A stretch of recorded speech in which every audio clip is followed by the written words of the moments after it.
Hey, what's up, you guys? Let's talk Collision. We started off with the usual pre-recorded promos for majority of the matches that are on the card, and I love that they do this because it makes you feel ready and pumped up for the show. Better than hearing commentary telling you what you're going to see, you get to hear it from the guys themselves and also get to feel the emotions that they're going through prior to them getting into their matches. So it's an excellent way to start off the show. The theme song is still growing on me. Now, we do start off with Tony Schiavone in the ring. He has called for Ricky to come out because they do have an interview. Ricky comes out and everybody's cheering. They're excited for Ricky to be there. Ricky is looking good with his stunner shades on. And he got a big Louis Vuitton duffel bag. Those things are super expensive. And he looks great. He comes in the ring and the pyro is going on for like a whole minute. And I'm like, whoa, this is the longest I've heard pyro go off for a long time. And you know what? It feels really good for him to be there, especially after his win with the tournament. So now he's in the ring talking to Schiavone. Schiavone, right off the bat, is talking about how he ended up winning that tournament and if he feels some type of way for how he ended up winning. And while he's grilling him about it in a way, here's the crowd chanting, "You deserve it." And to be honest, he does deserve it. Whether or not he's heel or not, he's worked really hard. And I do feel like he is one of the right choices to win that whole damn thing. If it had not been for Powerhouse Hobbs, definitely Ricky was someone that I thought should take the win for this tournament. So now, he's telling Schiavone that y'all shouldn't be worried about how he won. It's the fact that he won at all, and obviously he deserves it. Now, he comes off really cocky here, and that's okay. Obviously, there's a shift in character where he is definitely a heel at this point. Now, he's talking about, like, you guys should be more concerned about how stylish he looks and how sexy he is. And I agree, I am concerned about those things, Ricky, but what is next? And here comes CM Punk barging into the ring. No music, no nothing, and people are booing. And I'm just like, okay, well, CM Punk wants some answers. Now, Punk, he says to Ricky that he's not mad that Ricky ended up winning, and he's not mad at how he won. Matter of fact, he's proud of Ricky. And, right before CM Punk leaves the ring, he says, I know you can't beat me without cheating. Then he walks away. And as he's walking away to the back, here is Ricky saying that his Louis Vuitton bag is as empty as that red bag that CM Punk been walking around with that's supposed to have the original AEW world title in it. And for whatever reason, that made Punk mad. And Punk comes back to the ring. And Punk is like, you know it. Everybody up in here know it. The whole world knows. And even Maxwell Jacob Freeman knows that he is the true AEW champion. And in actuality, he didn't lose it by losing to anyone. So I can understand his argument here.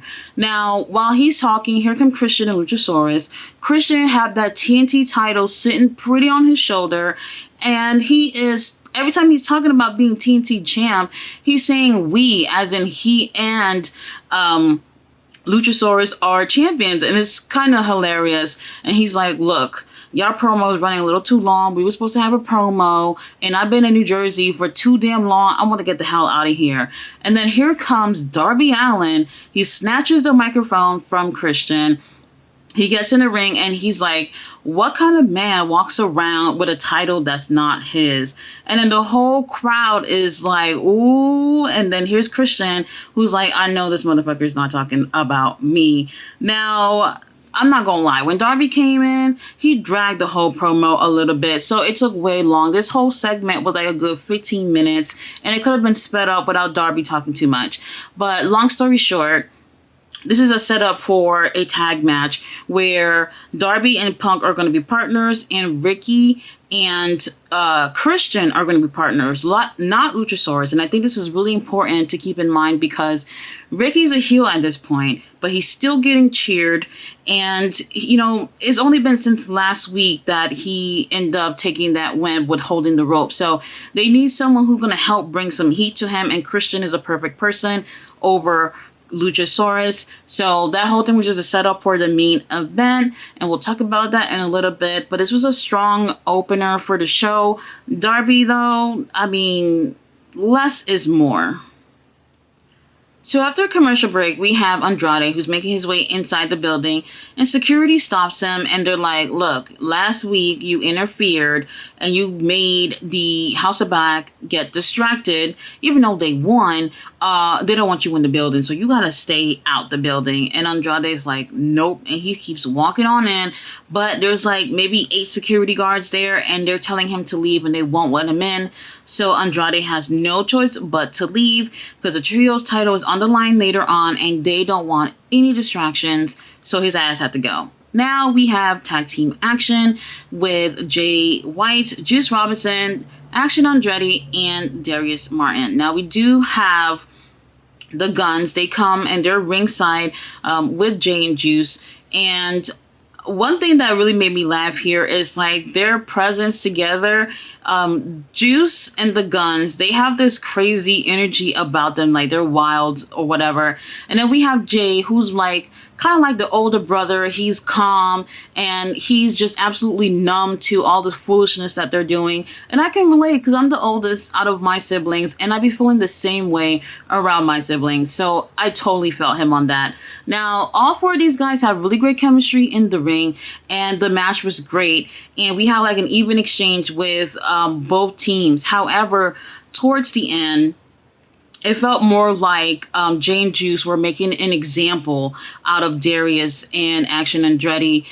We do have Juice, who comes in the ring, and he gives Action Andretti a DDT and literally planted this dude head into the ring. And from there, all Jay had to do was probably put a foot on him, and the ref would have counted to 3. And instead, Jay decides to continue to put a beat down on him when Action Andretti is barely alive at this point. And I know that they're trying to put a stamp on the tag division, let everyone know that they're a force to be reckoned with. So I really liked how they ended up doing that. After the match, we do have the Guns that attack Darius and Action Andretti, and I would like to see these 4 guys together doing something. It's really great to have a team of 4s that are also 2 teams separately. So we do only have one set of tag team titles with AEW. Yeah, ROH got their titles or whatever, but none of these guys are on ROH. So that's pretty interesting to see all 4 of these guys. They seem to be a good fit for this group, and the Guns, they actually fit here, so I'm not mad at it. I really want to see more of Juice and Jay in the ring. They definitely deserve tag team gold sometime in the future. So up next, they let us know that Miro will be in action, and you know what that means when you see so-and-so in action squash match. However, it was one, but not your typical. So Miro, he comes out, the pyro goes off and everything, and he's walking towards the ring. And here comes his opponent, Nick Camarado, who is taller and bigger than Miro. He comes and just attacks him from behind, and he's attacking him for quite some time before they actually make it into the ring. And even when they get into the ring, Nick is still in control of Miro. And, you know, Miro's completely taken off guard by this, and it takes a while for him to get himself together and redeem himself. And he ends up winning via submission. Now, this was short, but because of how they did this, this was very effective in my eyes, because it didn't come off like he walked in the ring and he smacked somebody around and take the win. This literally was him getting attacked, him being blindsided, and making his way out of that with someone who's actually bigger than him, because we've been seeing him in the ring with people who are not so much bigger than him. So I like the way this did this. This was not a typical squash match, so I really like this, but I would like to see him in the ring with other opponents. I don't want to see jobbers or things like that. I want to see him go for 10-15 minutes. I do think we're gearing towards that, but it kind of doesn't seem so near in the future. So next we have House of Black versus the Acclaim and Daddy Ass. Now, House of Black is already in the ring waiting while the Acclaim comes out and they are doing their rap. Max is rapping or whatever. And out of nowhere, Buddy's like, fuck this. And he goes and attack Max. Max was actually just about to say something about him when he decides to just put the hurt on him. And then from there, House of Black was just dominating this whole match. Now, I'm not gonna lie, this is the hardest match that I've seen the Acclaim have since they went against the House of Black at Double or Nothing. Didn't really care for that match, but in this match right here, House of Black is definitely more dominating than the last one that they had with the Acclaim. Now, the Acclaim, they try to put a little fight up or whatever, but it just wasn't enough. House of Black was just way too much for them. After a combination from all three of the members, they ended up pinning Daddy Ass for the win. And out of the blue, here comes Malachi whispering something into Daddy's Ass ear, and then House of Black leave the ring. And then Billy start taking off his boots. And while he's doing that, the crowd is chanting out, "No, no, no." He takes off the first boot. Now you got one more boot left. And the crowd is chanting that he still got it. They're telling him no. Everybody is just like, "Please, Billy, don't do this." He ends up taking off both boots and leave them in the middle of the ring. And, the Acclaim, they try to stop him from walking away, but he ends up just pushing past them and leaving. And to be honest, I'm a big baby, so it kind of made me a little emotional. But let's be real here. Billy is 59 years old. He is in tremendous shape. He looks so great, and he can still go in the ring really well with a lot of these younger guys. So he's doing really well. But, for the past few weeks, we've been hearing them saying that they're going to go after gold. And this was a trios title match, and this was an opportunity for them to take those titles. So maybe Billy is feeling that, he's not worth going after gold or whatever. He probably still doesn't have it. I'm pretty sure this is just for storyline purposes. I can definitely see Billy being in a match again, or probably even snatching some titles before he retires. This was a really great moment, and I'm wondering if he's going to leave the Acclaimed. I'm not sure, but all three of them together are super popular. So up next, we have FTR in the ring with Tony Schiavone. When Dax is doing these interviews, promos, I love FTR, but damn, he just all over the place with the stories and where he wants to go with what he's saying. I feel like he rehearsed this, but when he gets out in the ring, he's just all over the place. Now, long story short, what he's trying to say here is that there are real tag teams in AEW that he feels like FTR have unfinished business with. One of them being the Young Bucks. And when he says Young Bucks, when I tell you they booed the hell out of just hearing the word Young Bucks, it was actually funny. So what he's trying to say here is that next week they have a match with Adam Cole and MJF for the tag titles. And he's saying that MJF and Adam Cole are not a real tag team. Basically, they don't have time for fake tag teams. Now, what they also do is give a message to Adam Cole, letting him know that MJF is going to show his true colors sooner or later. So you should keep away from this guy. Keep your eyes open when it comes to MJF. And they know a little thing or two about MJF because they used to be in the Pinnacle with MJF a few years ago. So they know exactly how MJF is. So they're letting them know that, hey, come next week Collision, y'all gonna get an ass whooping and y'all won't be winning these titles. Up next, we have Sky Blue versus Taya Valkyrie. And just looking at these two girls together, you can see the clear difference in size and strength between these two girls. Now, throughout the match, they are booing Taya. Obviously, Sky has become a fan favorite, but Taya dominated this girl throughout the whole match. No matter what Sky did, she tried her best, but she got her ass whooped. Matter of fact, it almost felt like a burial to me. In a way, I don't know. We have not seen Sky getting manhandled like this at all. I can't even think. Not even when she went against Athena do I remember it being like that. So I'm not sure. This was really pretty much about making Taya look dominant, not so much about burying Sky, because after Taya wins the match, she calls out Britt Baker so that they can have a match next week on Dynamite. So I guess it's for that, but I wouldn't say this was them burying Sky or whatever. But it didn't look so great for her after all the great moments we've been having. That whole babyface thing that she's been going through these past few months. Yeah, this right here, it was not pretty for Sky. Taya wins, and I'm interested to see how she goes against Britt next week. I think it's going to be interesting. Main event time, we have Christian and Ricky versus Punk and Darby. Now, to start out this match, we have Christian and Ricky not on the same page. They don't know which one of them want to go in the ring first. The ref is like, hey, if y'all don't get in this ring, I'm counting y'all out, and then y'all just going to have to forfeit. So Ricky ends up starting with CM Punk. Let me tell you something. I have never felt so confused in my life watching a match where the crowd don't really know who they want to cheer for. Now, I do think it's apparent that Ricky needed to be with Christian in the ring because he needs someone to piggyback off that heat from. And that's great because people are still cheering him.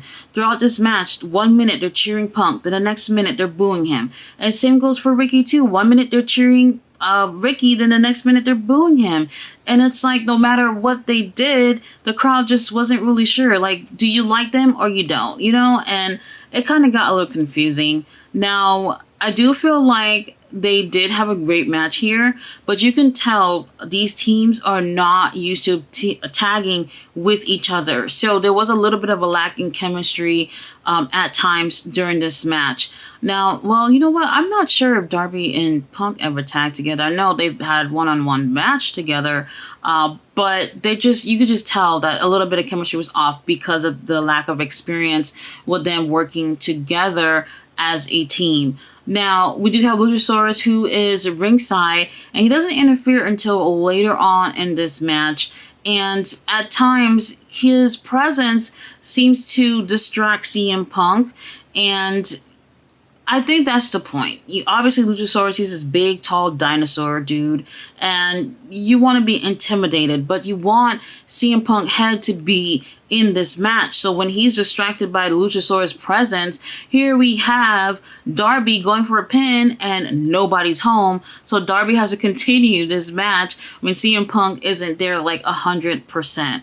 Now, to win this match, though, Luchasaurus does get involved. We have Ricky in the ring, and Darby, he's about to hit a coffin drop onto Ricky, who's laying down on the ring.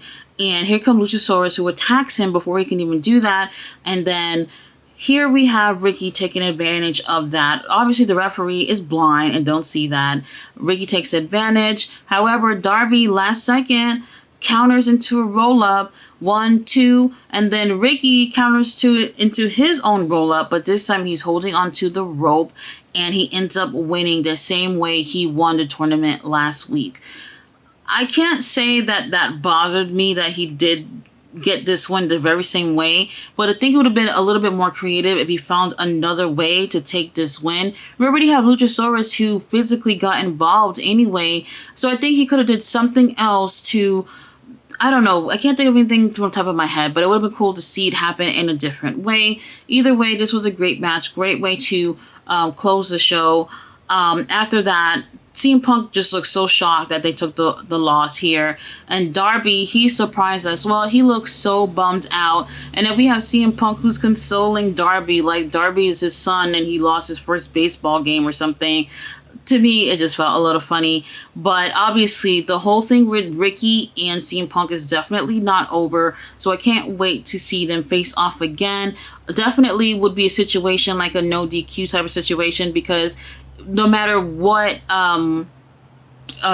Ricky would do, it wouldn't be counted as cheating for the most part. So that would be interesting if we get that type of situation with them. Either way, I really do like Collision. It's a different vibe from Dynamite and Rampage, and I like that. However, with that should encourage Tony to want to make Rampage and Dynamite better too, so that we can feel a lot better about those shows as well. And then we got the All In pay-per-view coming up. This is a huge pay-per-view, the biggest pay-per-view that they're going to do. Right now, they need to start rolling out these storylines that are going to be in that pay-per-view. And also, a week later with All Out 2. So we need to get the ball rolling on some really great stories, so we can have some really great matches at these pay-per-view. 2 pay-per-views back-to-back like this. We need to see what's going on with those starting from like yesterday. Guys, thanks so much for watching my review. I'll be back on Tuesday with Dark Side of the Ring. You guys, if you didn't know, I love pro wrestling. Bye.